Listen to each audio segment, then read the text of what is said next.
Today, demonstrations protesting the war in the Middle East on UMD's campus, drawing some controversy and debate over freedom of expression. As we reported earlier, the university initially tried to cancel all student-run activities, citing safety concerns. That's right. Fox 45's Rebecca Pryor live, digging deeper into the history of activism on UMD's campus. Rebecca.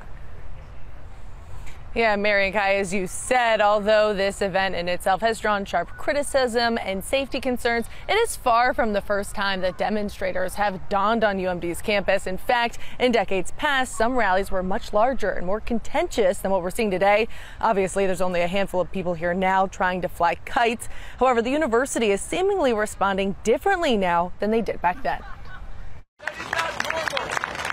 UMD's college campus holding dueling demonstrations as Israel marks 1 year since the Hamas-led attacks. So far, the crowds small and peaceful, but their presence on this very campus escalating tensions between college administrations and student activists. There's a pretty widespread understanding that the university consistently tries to repress students for justice in Palestine. But that will not deter us. In the McKeldin Mall, a pro-Palestinian group's prayer vigil called insensitive and offensive by the school's Jewish population, who's holding a counter demonstration a few blocks over. I do think they're trying to distort history.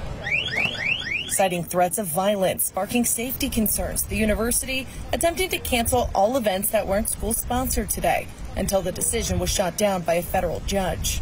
I think this is the only one I can think of recently where this has happened. Political analyst and college professor John Deedy can't recall the time the university attempted to block a student-run demonstration, but can think of plenty of times protests were held on campus.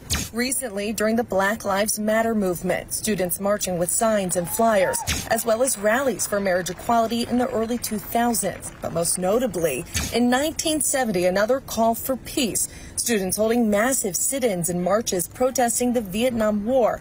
The National Guard called in to respond, using tear gas to break up the protests. But seemingly, nothing was done to proactively prevent them from taking place.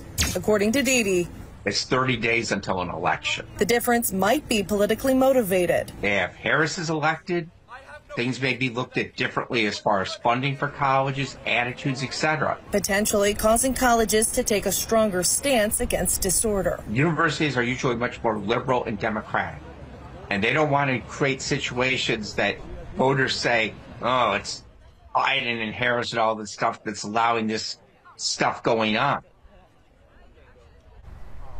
Now today, I asked the university if they've ever tried to block a student-run demonstration in the past. As of News Time tonight, though, I have not heard back. Reporting live on UMD's campus, Rebecca Pryor, Fox 45 News. I'm Kai Jackson. Thank you for watching. Here's another video to watch. Also, please take a moment to subscribe to our channel.